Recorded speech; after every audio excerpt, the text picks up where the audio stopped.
in this video, I will be giving you a quick guide on how you can transfer crypto from Robinhood to a cold wallet so you can hold your keys offline for extra security. First, you will have to set up your cold wallet, hardware wallet, and get the receive address for the specific cryptocurrency you're transferring.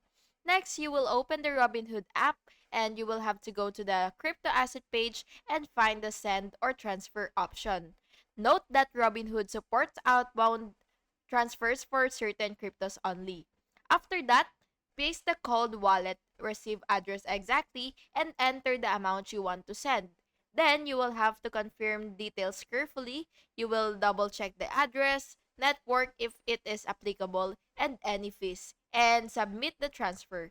Finally, wait for the network confirmations and verify the funds arrived in your cold wallet before wiping any hot wallet data.